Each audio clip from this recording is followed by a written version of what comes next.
تاریخ انسانی میں سچائی کی تلاش کی جتنی بھی داستانیں بکھری پڑی ہیں، ان میں شاید ہی کوئی مثال حضرت سلمان فارسی رضی اللہ عنہ کے سفر جیسی ہو۔ یہ سفر صرف زمین کے ایک ٹکڑے سے دوسرے ٹکڑے کا سفر نہیں تھا، بلکہ یہ تاریکی سے نور کی طرف، آتش پرستی سے توحید کی طرف اور غلامی سے ابدی آزادی کی طرف ہجرت کی ایک ایسی لازوال کہانی ہے جو آج بھی دلوں کو گرما دیتی ہے۔ اس کہانی کا آغاز جزیرہ نما عرب سے ہزاروں میل دور قدیم ایران کے شہر اصفہان کے ایک گاؤں جے سے ہوتا ہے۔ اس زمانے میں ایران پر آتش پرستوں کا راج تھا اور ہر طرف مقدس آگ کی پوجا کی جاتی تھی۔ سلمان، جن کا پرانا نام روزبہ تھا، اپنے علاقے کے ایک نہایت با اثر اور امیر سردار کے بیٹے تھے۔ ان کا باپ ان سے اس قدر شدید محبت کرتا تھا کہ انہیں گھر کی 4 دیواری میں قید کر رکھا تھا، مبادا کے زمانے کی ہوا ان کے لاڈلے کو چھو بھی جائے۔ سلمان کا مقام اپنے مذہب میں اتنا بلند تھا کہ وہ اس مرکزی آگ کے محافظ بن گئے تھے جسے کبھی بجھنے نہیں دیا جاتا تھا۔ دن رات آگ کی خدمت اور باپ کی بے پناہ محبت، یہی سلمان کی کل کائنات تھی۔ بظاہر ان کے پاس دنیا کی ہر نعمت تھی، آسائش تھی، رتبہ تھا، لیکن روح میں ایک عجیب سی بے چینی تھی۔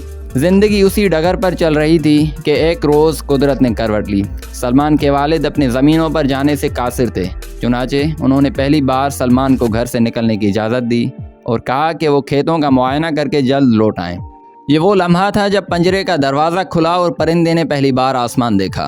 راستے میں چلتے چلتے سلمان کا گزر ایک عجیب عمارت کے پاس سے ہوا جہاں سے کچھ ایسی آوازیں آ رہی تھیں جو انہوں نے پہلے کبھی نہیں سنی تھیں۔ یہ ایک عیسائی کلیسا تھا۔ تجسس نے قدم روک لیے۔ وہ اندر داخل ہوئے تو دیکھا کہ کچھ لوگ عبادت میں مصروف ہیں اور دعائیں مانگ رہے ہیں۔ سلمان، جو اب تک صرف آگ کے سامنے خاموش کھڑے رہنے کو عبادت سمجھتے تھے، اس منظر کو دیکھ کر مبہوت رہ گئے۔ ان کے دل کی گہرائیوں سے ایک آواز آئی کہ خدا کی قسم، یہ دین ہمارے دین سے بہتر ہے۔ وہ سارا دن وہیں کھڑے رہے۔ سورج ڈھل گیا، کھیتوں کا کام یاد نہ رہا، بس ایک ہی سوال ذہن میں گونجتا رہا کہ اس دین کا اصل مرکز کہاں ہے۔ لوگوں نے بتایا کہ شام، سیریا میں۔ جب وہ گھر لوٹے تو باپ پریشانی کے عالم میں انتظار کر رہا تھا۔ سلمان نے اپنی کیفیت چھپانے کے بجائے صاف کہہ دیا کہ میں نے ایک ایسا دین دیکھا ہے جو ہمارے مذہب سے بہتر ہے۔ باپ کو یہ بات ایک خوفناک دھچکے کی طرح لگی۔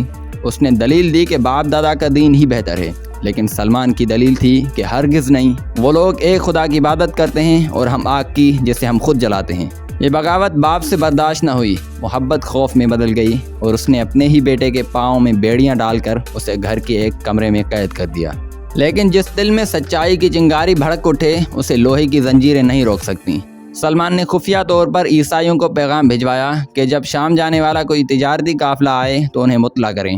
کچھ عرصے بعد موقع ملا، وہ زنجیریں توڑ کر گھر سے فرار ہوئے اور اسی قافلے کے ساتھ شام کی طرف نکل کھڑے ہوئے۔ یہ پہلی ہجرت تھی۔ شہزادوں جیسی زندگی پیچھے رہ گئی تھی اور سامنے ایک انجان مسافر کا راستہ تھا۔ شام پہنچ کر انہوں نے سب سے بڑے عالم بشپ کے بارے میں دریافت کیا اور اس کی خدمت میں حاضر ہو گئے۔ مقصد صرف ایک تھا، علم اور ہدایت کا حصول۔ لیکن یہاں انہیں ایک صدمے کا سامنا کرنا پڑا۔ جس شخص کو وہ مقدس سمجھتے تھے وہ بددیانت نکلا۔ وہ لوگوں سے صدقہ اکٹھا کرتا، لیکن غریبوں میں بانٹنے کے بجائے اپنے خزانے میں جمع کر لیتا۔ سلمان کی سچائی پسند طبیعت کو اس منافقت سے شدید کوفت ہوئی، لیکن وہ صبر کے ساتھ علم حاصل کرنے کے لیے وہیں جمے رہے۔ جب وہ بشپ مر گیا تو سلمان نے لوگوں کو اس کی بددیانتی سے آگاہ کیا اور اس کے چھپائے ہوئے خزانے دکھائے۔ اس کے بعد آنے والا نیا بشپ ایک نہایت نیک اور زاہد انسان تھا۔ سلمان کو اس شخص سے دلی لگاؤ ہو گیا اور انہوں نے سچے دل سے اس کی خدمت کی۔ دن رات عبادت اور علم کی پیاس بجھاتے ہوئے وقت گزرتا رہا۔ جب اس نیک عالم کا آخری وقت آیا تو سلمان رو پڑے اور پوچھا، آپ کے بعد میں کس کے پاس جاؤں گا؟ اس نے کہا، بیٹے، آج کے دور میں لوگ اصل دین سے ہٹ گئے ہیں، سوائے ایک شخص کے جو موصل عراق میں ہے، تم اس کے پاس چلے جانا۔ اس وصیت پر عمل کرتے ہوئے سلمان نے شام چھوڑا اور موصل کا سفر اختیار کیا۔ وہاں پہنچ کر اس عالم کی خدمت میں رہے، لیکن زندگی نے پھر وفا نہ کی۔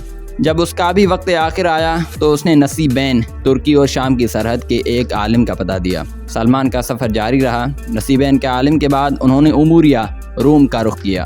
یہ برسوں پر محیط سفر تھا۔ جوانی ڈھل رہی تھی، لیکن حق کی پیاس نہیں بجھ رہی تھی۔ سلمان نے اس دوران کچھ بکریاں اور گائیں بھی جمع کر لی تھیں جو ان کی کل کائنات تھیں۔ اموریا کے عالم کا جب آخری وقت آیا تو سلمان نے پھر وہی سوال دہرایا، اب میں کہاں جاؤں؟ لیکن اس بار جواب مختلف تھا۔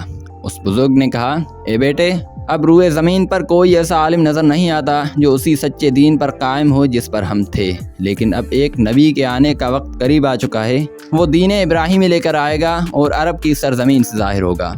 وہ ایک ایسی زمین کی طرف ہجرت کرے گا جو 2 پتھریلے میدانوں کے درمیان ہوگی اور وہاں کھجوروں کے باغات ہوں گے۔ اس عالم نے سلمان کو اس آنے والے نبی کی 3 واضح نشانیاں بتائیں۔ وہ صدقے کا مال نہیں کھائے گا، وہ تحفہ ہدیہ قبول کرے گا اور اس کے دونوں شانوں کے درمیان مہر نبوت ہوگی۔ اگر تم وہاں پہنچ سکو تو ضرور جانا۔ یہ ایک بہت بڑی خبر تھی۔ سلمان نے فیصلہ کر لیا کہ اب ان کی منزل عرب ہے۔ کچھ عرصے بعد بنو کلب کا ایک تجارتی قافلہ وہاں سے گزرا۔ سلمان نے انہیں پیشکش کی کہ اگر وہ انہیں عرب لے جائیں تو وہ بدلے میں اپنی ساری گائیں اور بکریاں انہیں دے دیں گے۔ قافلے والے مان گئے، لیکن وادی القرہ عرب پہنچ کر ظالموں نے سلمان کے ساتھ دھوکہ کیا۔ انہوں نے ایک آزاد انسان کو اپنا غلام ظاہر کیا اور ایک یہودی کے ہاتھوں بیچ دیا۔ آزاد اور معزز خاندان کا چشم و چراغ اب ایک غلام تھا، لیکن سلمان کا دل مطمئن تھا کہ وہ منزل کے قریب ہیں۔ کچھ عرصہ وہاں گزرنے کے بعد اس یہودی کا ایک رشتہ دار جو مدینے کے قبیلہ بنو قریظہ سے تھا وہاں آیا اور سلمان کو خرید کر اپنے ساتھ مدینے لے گیا۔ جب اس سلمان نے مدینے کی زمین دیکھی، 2 پتھریلے میدانوں حرات کے درمیان کھجوروں کے جھنڈ دیکھے تو ان کا دل زور سے دھڑکا۔ یہ وہی جگہ تھی جس کا نقشہ عموریہ کے راہب نے کھینچا تھا۔ وہ پہچان گئے کہ یہی ان کی منزل ہے، لیکن وہ غلامی کی زنجیروں میں جکڑے ہوئے تھے اور اپنے مالک کے باغ میں سخت مشقت کرتے تھے۔ دن، مہینے اور سال گزرتے گئے۔ سلمان اپنے مالک کے کھجور کے درختوں پر چڑھ کر کام کرتے اور کان لگا کر خبروں کا انتظار کرتے۔ پھر وہ مبارک گھڑی آ پہنچی۔ ایک دن سلمان کھجور کے درخت کے اوپر تھے کہ ان کے مالک کا چچا زاد بھائی گھبرایا ہوا آیا اور کہنے لگا، خدا بنو قیلا کو برباد کرے، وہ سب قبا میں ایک شخص کے پاس جمع ہو رہے ہیں جو مکے سے آیا ہے اور نبوت کا دعویٰ کرتا ہے۔ یہ الفاظ سنتے ہی سلمان کے جسم پر کپ کپی طاری ہو گئی۔ جذبات کی شدت سے انہیں لگا کہ وہ درخت سے نیچے اپنے مالک پر گر پڑیں گے۔ وہ تیزی سے نیچے اترے اور بے تابانہ پوچھنے لگے، تم کیا کہہ رہے ہو؟ کون آیا ہے؟ ان کے مالک نے غصے میں آ کر انہیں زوردار گھونسا مارا اور کہا، تجھے اس سے کیا غرض، اپنا کام کرو۔ سلمان خاموش ہو گئے، لیکن شام ہوتے ہی انہوں نے کچھ کھجوریں جمع کی اور چھپتے چھپاتے قباء کی طرف نکل گئے جہاں حضور صلی اللہ علیہ وسلم تشریف فرما تھے۔ یہ امتحان کی گھڑی تھی۔ سلمان اندر داخل ہوئے اور ادب سے کہا، میں نے سنا ہے آپ مسافر ہیں اور نیک لوگ ہیں، یہ کچھ صدقے کی کھجوریں ہیں، میں نے سوچا آپ اس کے زیادہ حقدار ہیں۔ انہوں نے کھجوریں حضور صلی اللہ علیہ وسلم کے سامنے رکھ دیں۔ آپ صلی اللہ علیہ وسلم نے صحابہ کرام رضی اللہ عنہم سے کہا، تم کھا لو، لیکن خود ہاتھ روک لیا اور ایک دانہ بھی نہیں کھایا۔ سلمان نے دل میں کہا، یہ پہلی نشانی پوری ہو گئی، یہ صدقہ نہیں کھاتے۔ وہ واپس آئے اور اگلی بار پھر کھجوریں لے کر مدینے پہنچے جہاں آپ نبی کریم صلی اللہ علیہ وسلم منتقل ہو چکے تھے۔ انہوں نے عرض کیا، میں نے دیکھا کہ آپ صدقہ نہیں کھاتے، اس لیے یہ ہدیہ ہے آپ کی خدمت میں۔ اس بار نبی کریم صلی اللہ علیہ وسلم نے خود بھی کھایا اور صحابہ کو بھی کھلایا۔ سلمان کا دل خوشی سے جھوم اٹھا۔ انہوں نے کہا، یہ دوسری نشانی بھی سچ ثابت ہوئی۔ اب تیسری اور آخری نشانی باقی تھی۔ اس کے لیے سلمان ایک جنازے کے موقع پر جنت البقیع میں حاضر ہوئے۔ نبی کریم صلی اللہ علیہ وسلم صحابہ کے درمیان بیٹھے تھے۔ سلمان ادب سے پیچھے کی طرف گھومے تاکہ پشت مبارک پر مہر نبوت دیکھ سکیں۔ اللہ کے رسول صلی اللہ علیہ وسلم سمجھ گئے کہ یہ متلاشی کیا چاہتا ہے۔ آپ صلی اللہ علیہ وسلم نے اپنی چادر مبارک کندھوں سے تھوڑی سرکا دی۔ سلمان کی نظر جیسے ہی مہر نبوت پر پڑی، وہ خود پر قابو نہ رکھ سکے۔ برسوں کا سفر، دہائیوں کی مشقت، بھوک، پیاس، غلامی اور انتظار سب اس ایک لمحے میں سمٹ آئے۔ سلمان نبی کریم صلی اللہ علیہ وسلم کی پشت مبارک سے لپٹ گئے، مہر نبوت کو چومنے لگے اور زار و قطار رونے لگے۔ آنسو تھے کہ تھمتے نہ تھے۔ نبی کریم صلی اللہ علیہ وسلم نے انہیں پیار سے سامنے بٹھایا اور فرمایا، اے سلمان، اپنی کہانی سناؤ۔ اور پھر سلمان نے اپنی طویل داستان حیات سنائی، سچائی کہ اس مسافر نے بالآخر اپنا گھر پا لیا تھا۔ اگرچہ وہ جسمانی طور پر اب بھی غلام تھے، لیکن روح آزاد ہو چکی تھی۔ بعد میں نبی کریم صلی اللہ علیہ وسلم کے حکم پر صحابہ کرام رضی اللہ عنہم نے مل کر مدد کی اور سلمان نے اپنے یہودی مالک سے آزادی کا معاہدہ مکاتبت کیا، جس کے لیے انہیں 300 کھجور کے پودے لگانے اور سونا ادا کرنے کی شرط پوری کرنی پڑی۔ اللہ کے رسول صلی اللہ علیہ وسلم نے خود اپنے دست مبارک سے پودے لگائے اور سلمان فارسی رضی اللہ عنہ ہمیشہ کے لیے آزاد ہو کر سلمان محمدی بن گئے۔ یہ وہ سفر تھا جس نے ثابت کیا کہ اگر طلب سچی ہو تو اللہ تعالیٰ راستے خود بنا دیتا ہے، چاہے انسان کو آگ کے دریا ہی کیوں نہ عبور کرنے پڑیں۔ آزادی ملنے کے بعد حضرت سلمان فارسی رضی اللہ عنہ کی زندگی نے ایک نیا اور تابناک موڑ لیا۔ وہ صرف ایک صحابی نہیں رہے، بلکہ حضور صلی اللہ علیہ وسلم کے گھر کے فرد بن گئے۔ جب مہاجرین اور انصار میں یہ بحث چھڑی کہ سلمان کس گروہ سے ہے تو نبی کریم صلی اللہ علیہ وسلم نے وہ تاریخی جملہ ارشاد فرمایا جس نے سلمان کا سر فخر سے بلند کر دیا، سلمان ہم میں سے ہے اور میرے اہل بیت میں سے ہے۔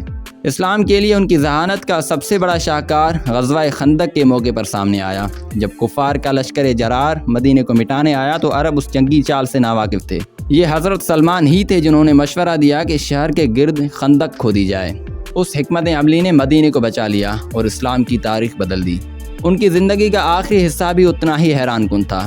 حضرت عمر فاروق رضی اللہ عنہ کے دور خلافت میں انہیں مدائن کا گورنر بنایا گیا، لیکن گورنر بننے کے باوجود ان کی فقیری نہیں گئی۔ لوگ دیکھتے کہ ایک شخص معمولی کمبل اوڑھے کھجور کے پتوں سے ٹوکریاں بن رہا ہے۔ جب کوئی پوچھتا کہ امیر شہر کہاں ہیں تو اشارہ انہی کی طرف کیا جاتا۔ 30,000 درہم سالانہ تنخواہ ملتی تھی جسے وہ فوراً غریبوں میں بانٹ دیتے اور خود اپنی محنت کی کمائی سے کھاتے۔ سچائی کا یہ عظیم مسافر جس نے فارس کے محلات چھوڑے تھے آخر کار مدائن عراق میں ہی آسودہ خاک ہوا، لیکن اس جان سے کہ آج بھی دنیا انہیں سلمان پاک اور سلمان محمدی کے نام سے یاد کرتی ہے۔